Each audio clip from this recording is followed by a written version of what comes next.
Riverside TV, my station, my choice.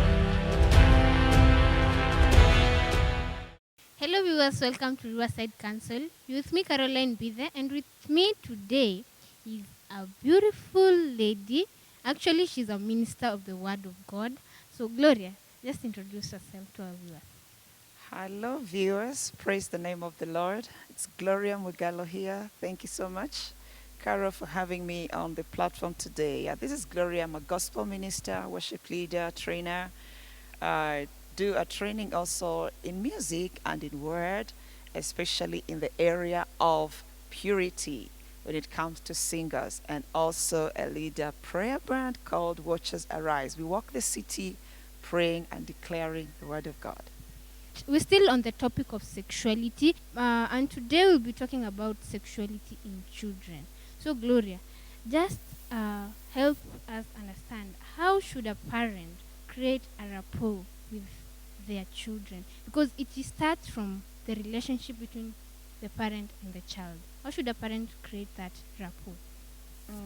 It's very important for a parent to create that friendship, that closeness, the rapport with a child, because you are the first person in the child's life. You are their first, you are their first boss, their first friend, their first teacher, their first pastor, their first everything. So it's very, very important, just the way you study. Like in life, you go to school to study, study your child like that. A child comes with many pages, many chapters. You can never really say, I know my child very well. From the time they are born, when you're looking at that baby in your hands, there are so many things. Sometimes they look like daddy. After a week, she looks like my mother. After a week, she looks like me. And you're like, the children keep on adjusting. So for every change in a child's life, you got to be a witness to it. You got to be a part of the process. So one way you can create that rapport with your child is not after they have grown to a particular age. It's just from that right moment of bonding.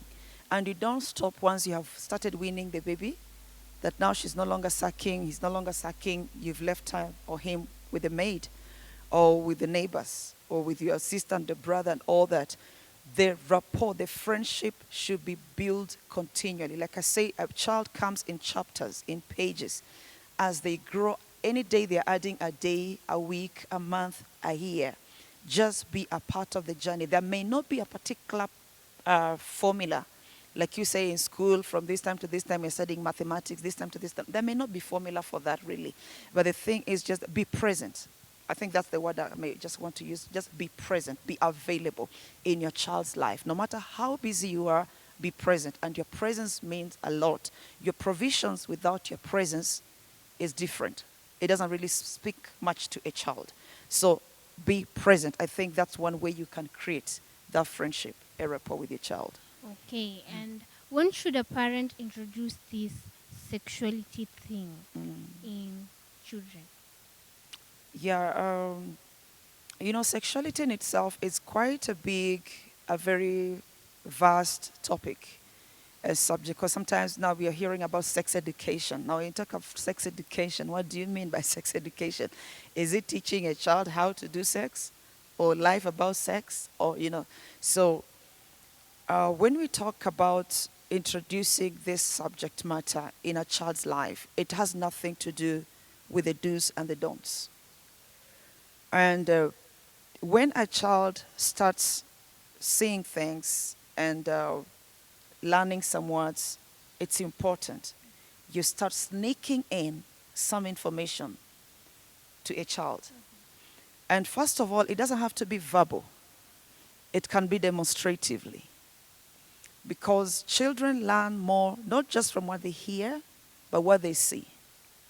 So if, as a parent, as a parent, you allow a child to view on the television, on the screen, on telephone, people making up, kissing and cuddling, don't assume that this is a baby she doesn't understand. They know what's happening. They are reading, and the pictures are sticking in their head. So that means the television is introducing sexuality to a child. Your phone is introducing sexuality to a child. Like I said, they may not have been able to speak yet. They're still, but they can see, they can observe things and say this, tata, mama. It's a very sensitive say, be careful what they are watching. Two, when they start now pronouncing some words, and that time you start teaching them like, what is this? And they say mouth. What's this? This is you point to a child, you ask the child repeat. You do bits in bits in bits. But in most cases, what many parents do is head, the baby repeats head, shoulder, shoulder. Okay, what is on your head? Eye, ears, mouth, nose, then shoulder, knees, and toes. So they have jumped all the way from here to here. They don't know what that is called. It's a strange island to them. And so as a parent, you find you have actually denied the child the knowledge they need from a proper source. So from that time, you're teaching a child body parts. Teach everything about their body. Don't shy away from telling a child, here, this is chest, and these two are breast, this is stomach, this is vagina or penis, this is buttock. Don't say it is doo-doo. Yeah. So from the time they're talking, they're young, they're not talking, they start talking. That's the first time you start introducing in, topically, gradually. Okay, now you've introduced this sexuality in children. How do you know that my child is being exploited sexually? It depends also on how well you know a child. And first of all, I think it's important just to look at a child and know that, once you have sensitized your child on this issue, exploitation is, because it's happening in our homes, in our lives, in the schools, it's happening. But it's very, very secretive. But I want to also just build hope in a parent, first of all. You need to know the intention of you educating your child and being involved in your child's life is trying to help your child to guard against these exploitations. So when you do that, you're so sure that there's no exploitation. But in case it happens, it depends on whether you have ever also mentioned to your child about sexual exploitation, whether you have talked to them about abuse, about the do's and the don'ts, about the touch not and the. So you won't know until these lessons have come in. And so it's important when you're also introducing this thing to your child, like when you're saying eyes, what are eyes for? They say eyes are for seeing. And you've mentioned, what is this thing for? The vagina is for what? And she knows it's for peeing and susuing. The same to a boy. He knows it's for peeing and susuing. So that's knowledge enough. But you can add to that knowledge that it's important, child, you don't expose this, okay? It's for weeing, it's for poo-poo, it's for this. And it's called a private part. Because in an easier way of also introducing this subject to a child is mentioning that there are private parts and public parts. So the public parts are in the open, everybody can see. The eyes, the face, everybody can see. There's nothing to hide about it. And it's okay for people to look at you and say that you're beautiful. You need to build that in your child. You're handsome. And then when it comes to the private part, I have to allow the child to know nobody sees the private part apart from daddy and mommy, and only on these occasions. Maybe we are bathing you or changing you or cleaning you up and all that. But it's not for play. It's not for just any touch, So once you have sneaked in this kind of information to a child, so they leave knowing this is private. So it's not okay for us child, let the child know nobody should compliment you on your private part. Nobody should look at your private part and say, it looks beautiful, it looks handsome, it looks this, can I touch? So you're already empowering a child.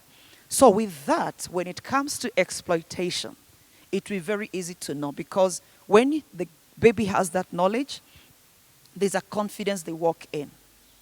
There's a boldness, there's a courage they walk in. And it will be very obvious. One, if anybody ever now goes beyond or contrary to what you have told them, You are their friend. You have bonded. You are involved in their lives on a daily to daily basis. You won't need to discover. They will tell you. They will tell you, Mommy, when Auntie was bathing me, he touched me and maybe she mentioned this or did this. They will tell you. So it won't be like, hey, how do I know whether my child is safe and all that? No. The knowledge itself has empowered the child to know. Now, and they know they have a right to mention in case anybody touches them. Even if it's your own brother, your own sister, they know it's a private part, it's a no-go zone. So number one, you will know if they have built confidence in them and they mention it. But number two, also, sometimes exploitation comes with threats or gifts. And they're all baits. They're all scary. Like a child, once they have gifts, it's like a bribe. And they're like, they want to be receiving chocolates every day. You know, so they won't say. So one of the things also you need to, there's a baby I met in our estate another time, looked like a 6-year-old girl. I think she had fallen. She was playing with her friends, so she was crying on her way back home. And I'm like, sorry. I tried to rub her. And then I say, sorry, I had some tropical in my pocket, in my bag. So I said, please, you can have this. She said, no, Auntie, thank you. Mom told me never to take something from the stranger. You know, I was like, amazing. This is nice. I congratulated her. I answered her gate though, you know, and all that, her parents. I wanted to really like get to know their parents. But this is beautiful. She was crying. She was vulnerable. But she was able to tell me, no, thank you, Auntie. Mom, she allowed me to help her rub the knee. But she didn't allow me to give her a sweet. Why?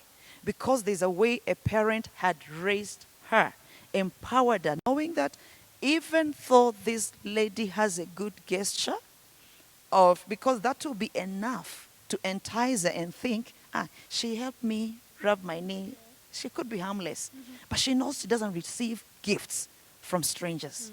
So even for your children, when you've empowered a child like that, they know now if they are to be touched and be bribed, they won't accept the bribe.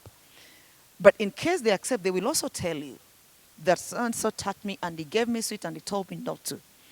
So, and then there comes a place of threats.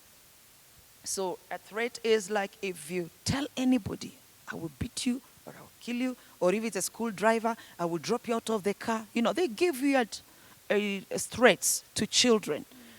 So, but one beautiful thing about building the rapport with your child, you will always be told. But now with threats, like I said, sometimes they become afraid. They shy away. They are like scared for you. Maybe a parent was threatened. They threatened that they will kill their parent if the child says or the child has been threatened. So they'll be afraid to say. But if you have built a rapport with your child, if they don't open up to say, you will sense. If you're involved in your day-to-day life with your child, you will sense. A parent instinct is very, very sharp. You will sense, my child is not normal today. And they're like, baby, what's the matter? What happened in school? Did anybody don't try to, in fact, don't try to give suggestions. Like, let them allow them to talk when you, like, did anything happen to you? What happened in school? Why are you looking like this? Are you well? You know, allow them to say. Sometimes they may not all still like open up quick. So when you find they're still looking like they're not opening up, because you know your child better than anybody, then you can assure the child, whatever it is, you know, I'm your friend, I'm your mom, or I'm your dad, I'll protect you, you know how I live with you. Try to give the child assuring words and tell them they can tell you anything. Yeah, that's digging out. And you can now dig out. Because sometimes if they don't volunteer, then dig out. But you don't dig out, first of all, by trying to give them suggestions or multiple choice. This so touch you. No, don't. Allow them to do it themselves. So with that assurance, they will open up. They will tell you, yeah, maybe their school driver touched me, and he said, if I tell you, throw me out of the car, or he kill you, and all that. So that's just, I think, it will be two simplest way of wanting to know that your child is maybe being molested or abused or something. Okay. Are there other ways of digging out that information from a child? Yeah, of course. It's like I would say it's just in steps. Because there are children, when you ask at once, they will tell you. when they don't, now you give them the assurance that you are there to protect them. You are their friend and all that. Just give them the assurance like that. If they refuse to, don't try to force. Give them time. Be observant. Be keen. Because your child is your first assignment. She's your first job, is your first career. He's your first everything. So you can decide to observe. Or rather before, if you find because if it's like 4-year-olds, maybe you're still birthing them and all that. As you're birthing your child, there are things they will do. If maybe you're watching now their private part and they will behave funnily or strangely than they behaved before. It's enough to tell you something is going on. That's when you can also say, did somebody touch you? Did somebody, are you okay? Are you fine? And with that, they'll be able to. But never use a threat also as a parent. Don't punish. If they completely resist to, give it time and follow it up on a date. Give it 2 days or so. Just keenly following in school, whether it's to church or in the neighborhood or even at home with the house girl or with your brother and auntie you're living with. Just try to observe. Yes. Okay, we are going for a short break, but when we'll be back, we'll be talking about how you can build confidence in your child. And remember, you can follow this conversation via our social platforms, that is Facebook and Instagram, Riverside TV KE. And you can also send your questions via the number on your screen, and Gloria will be here to answer them.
Hamjamboni, kwa majina naitwa Priscilla Mwikali Makau. Mimi ni daktari katika hospitali yetu kuu ya Mathare inayoshughulikia mambo na changamoto za akili. Wakati kama huu unaweza kupitia mambo mengi, wafikiria sana, mafikirio yako yako mengi, yanasongamana, magombana na watu. Tuomba uweze kutumia nambari 1199 ili uweze kupatana na mhudumu wa afya kwa upande mwingine. Pamoja tukomeshe corona. Whereas God may have instructed us to do some things, hear this today, the transport must remain correct. Whatever we begin, whether of God or not of God, it will begin somehow. But hear this, beloved of God, only what Jehovah has authorized will stand the test of time. And me and you as a believer must be careful, because the seductive powers of the devil will always try to come to us to take an advantage of what God is doing to answer our problem.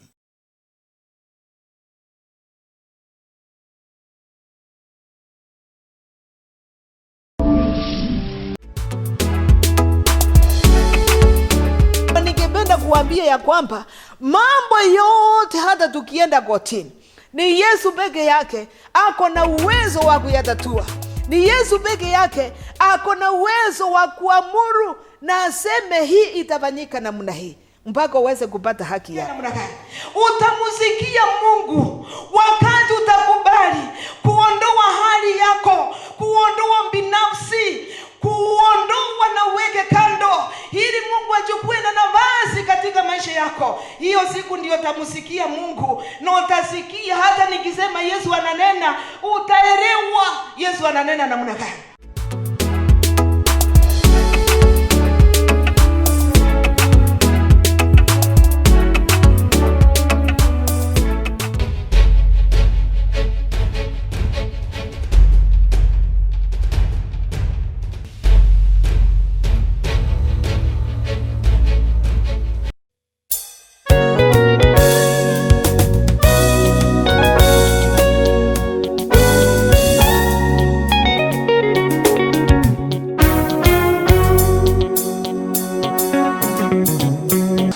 Shukobi mpendwa, nimekuja nikwambia kwamba mahali uko sasa, Mungu hapo ndipo ameahidi kukubariki. Lakini siri ni moja, utakaposikia sauti yake kwa bidii na kuifuata katika jina la Yesu. Wapendwa, nimekuja nikwambie, amua kufuata sauti ya Mungu, amua kuelekezwa na Mungu. Praise the name of the Lord. Yesu wa Nazareti, ni Yesu Bwana, ni Yesu wa Nazareti, ni Yesu. Wewe ni mbarikiwa, tena ni wako Apostle John Ireri wa huduma ya Live from the Temple Ministry. Tuko pale Aron Kangudo Road, pale Kaure Junction, hapo tu nyuma ya Toto Petrol Station, hapo karibu na ofisi ya Assistant Chief wa Komaroko.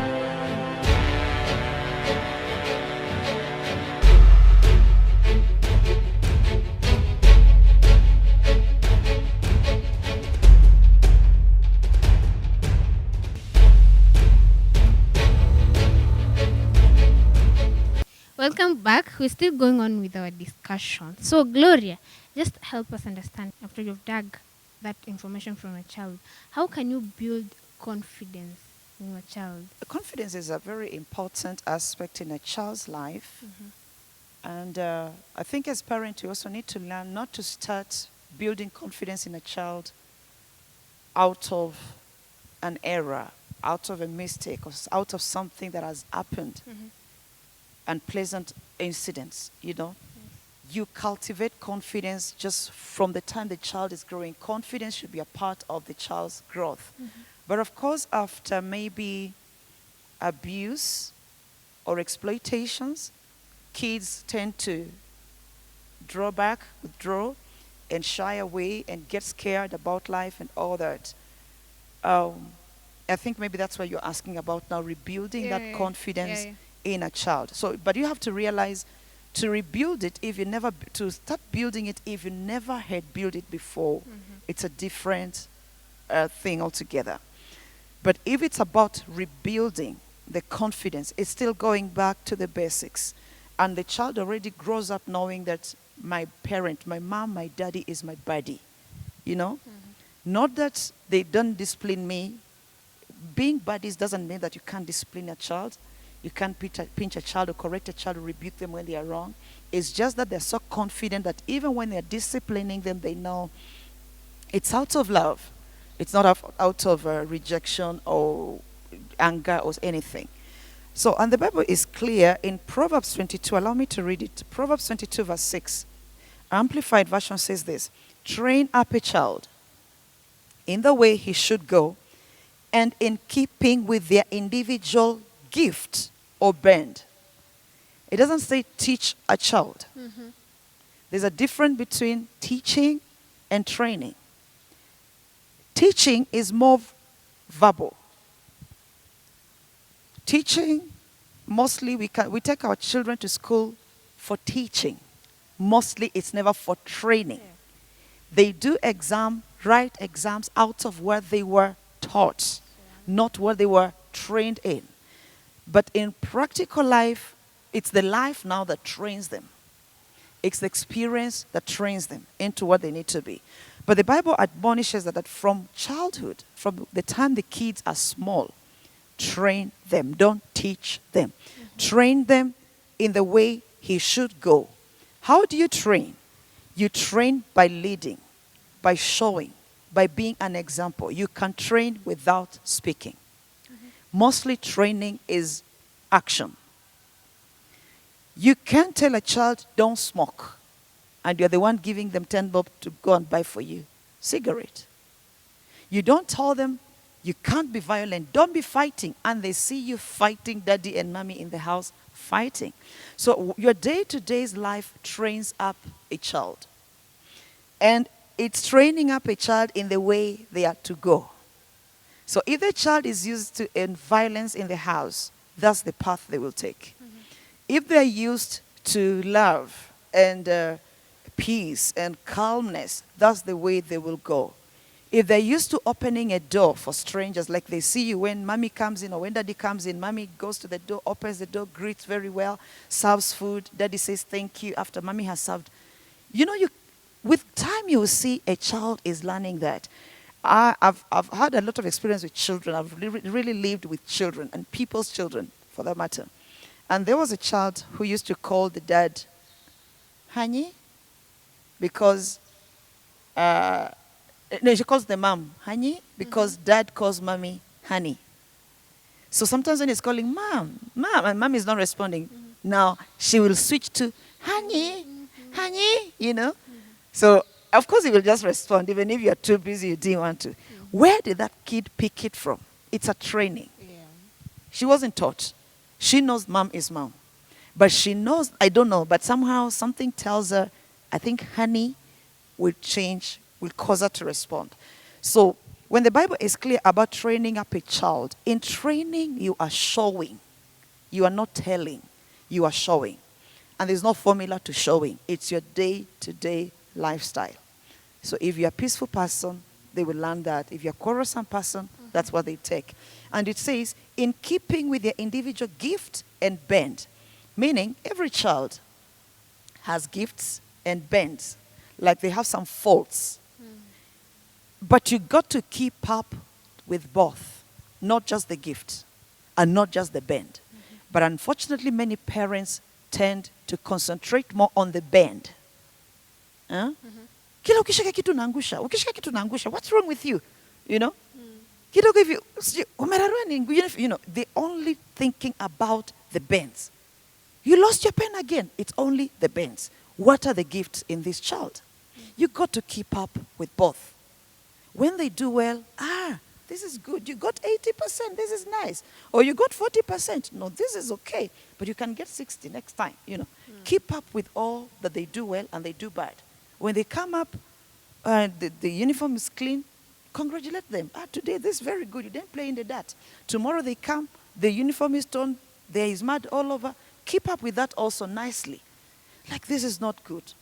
As a child of God, godliness is nearness, clean, and is close to godliness, You train up a child like that. So you keep up with all the bends and the gifts. And it says, and when he is old, he will not depart from it. So that's how you build confidence in a child, that as you keep up with their failures, with their strength, with their good and their bad, they won't forget. So in this moment, like a child maybe has been abused or exploited or threatened or something, you walk with the child, they will need to see a demonstration of your love, a demonstration of your care and concern. Not that, but why didn't you, where were you when, when the other children alighted from the car, why did you remain behind? Things happen, accidents happen. Maybe aliguzwa na mwalimu or driver wa gari because every other kid alighted na kakabaki kwa gari kidogo. I'm a driver lim. So you don't have to take it against the child. Maybe it's in the neighborhood. I've stopped you from going to play. You don't start screaming at a child like that. They were playing, and that the unfortunate happened. Maybe a stranger touched him or one of the kids. They need to see your care, your concern. Love is how do I say it? Love is a demonstration. It's not a thing. It's not a feeling. Love can be seen. Love can be felt, can be touched. And that's why, I don't know, have you seen these kids who are just like, their hands are always open to a particular person? That when they see so-and-so coming, their hands are always like, they want to be carried. They jump on the person. Why? They know what love looks like. And there are some people, a child will just repel. They know what hatred looks like. So with this, they need to see my dad, my mom cares. And that is out of how you will treat them, how you will talk to them, how you will hold them, because a stranger held or touched your child badly, or even somebody you know, but they touched your child wrongfully. You need to touch that child rightfully and undo what a stranger did. If you're not, for example, you're not a person who hugs, embraces. We Africans, you're too rigid. I don't know why, with our way of life, you know. It's a sasa boa. It's from a distance. Even the way we raise up our children. Do you know most of our children longs for embrace? Children are naturally loving. That's why you'll be seated, a child will just come and climb on your laps. They don't ask for permission. I've seen children literally like they will take something from their hand and put it on the down and sit because they feel they need to be carried. They will come, your sons are sitting like this, a child will come, pull your leg and sit on your laps. Yeah. They need that. They want to feel that. You are busy watching football as a father. Your child will just come and start turning your face. Why? They're longing for that touch, for that embrace. So, and we never outgrow it. We never outgrow the need to be loved, to be cared for. So the child could be 4 years at the time of abuse, or 9 years, or 14 years. As a father, as a mother, hold them. Embrace them. They're your children. Your child is your child. Even at 20, he's a child. So embrace them. That's demonstrating it. So, and if you're not an embracer or you don't even hold them, you don't give them the attention, one of the things that will make them tend even to go away and not be confident in you, even in your assurance, in your words of assurance, it is that the other person, in as much as he abused me or touched me badly, he later cuddled me, he later embraced me, she later gave me a gift or something. So try to build them and bring them close, hold them and let them know that you're there, and then protect them, assure them in case of threats that you know daddy can do anything, because every child believes in their father. Every child believes in their mother. Whether you're a woman who washes people's clothes and to feed your children, or you're a CEO in an office, whether you're a father you're a security guard, or you work in the bank or something, every child believes in their dad. My dad is always more powerful than your dad. So don't also, yourself, you must be confident. For you to be able to build confidence in your child, you got to be confident. It doesn't matter whether the person who tried to abuse your child is your boss or your employer or anything. A child needs to know, my child, my dad, my mom can deal with this person. So you are the one to give them that boldness, and you won't give it to them if you're not bold and confident in yourself. Okay. There are these parents who the dad is there and the mom is there and the child is there and the child is doing something wrong, but the dad embraces that, or the mom. Now, how can this be dealt with? Because one parent is wachana na mtoto afanye, and the other parent is like, okay, hii nikifanya hivi inaweza leta conflict or what? Now, how can this be dealt with? Yeah, it's a very important question. Parenting is a very joint responsibility. Just the way you have joint accounts. I don't know whether couples still do that. So, but you know, it's a joint responsibility. I'm sorry you have a lot of single parents right now. But the thing is, if you're both there, mom and dad is there, or mom and uncle, or mom and grandpa, or daddy and auntie, you know, because either way you will find they will always need, maybe I'm a single mom, but there's somebody maybe my child will be looking at as a father figure, maybe my brother or my dad now, who is his grandfather or something.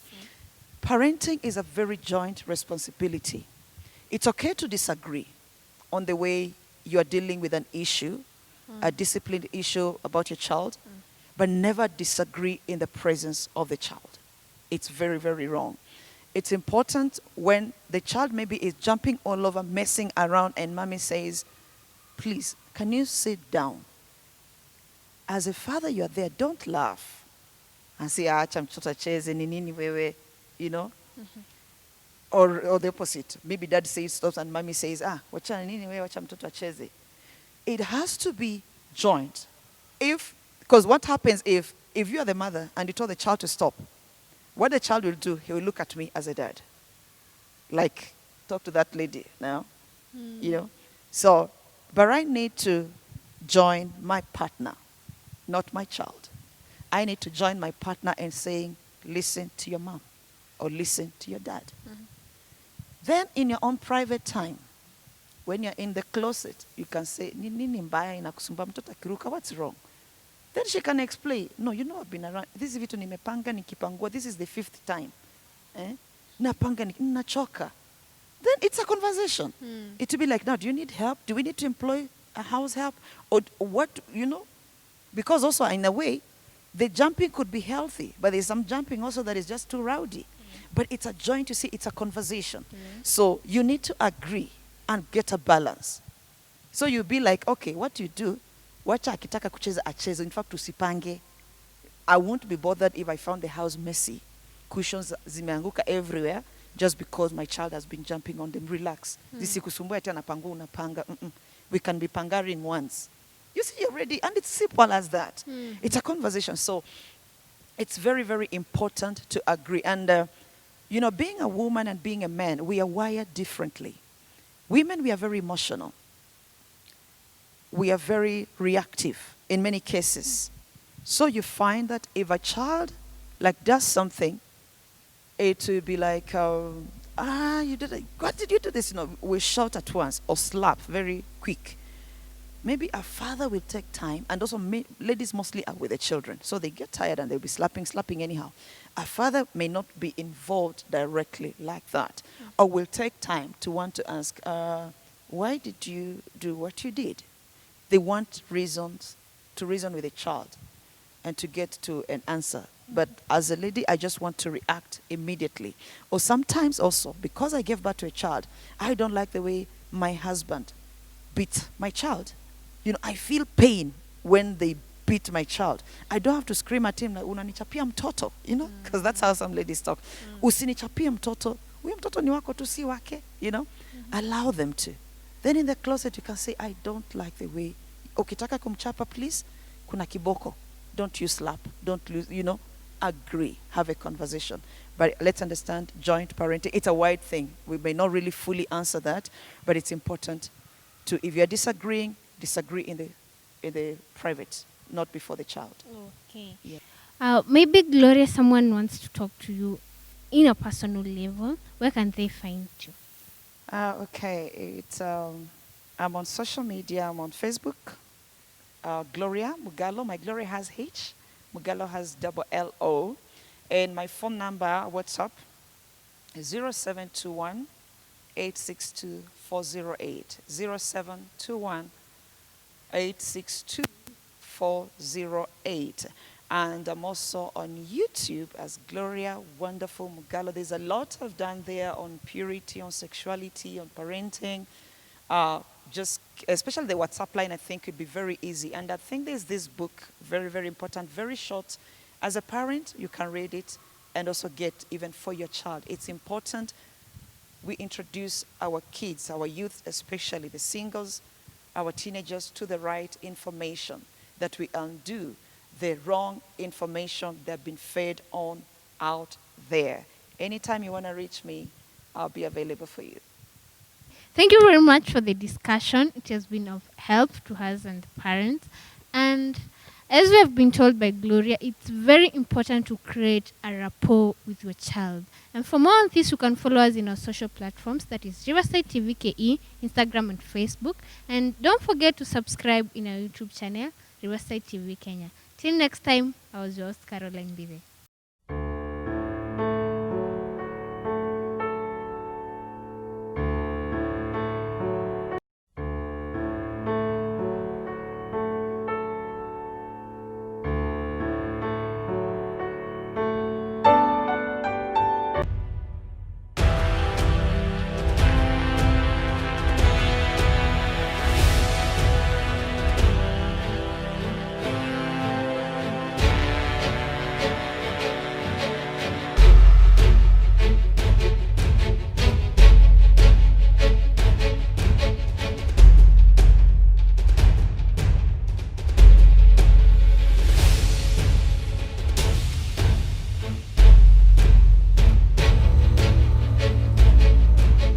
Riverside TV, my station, my choice.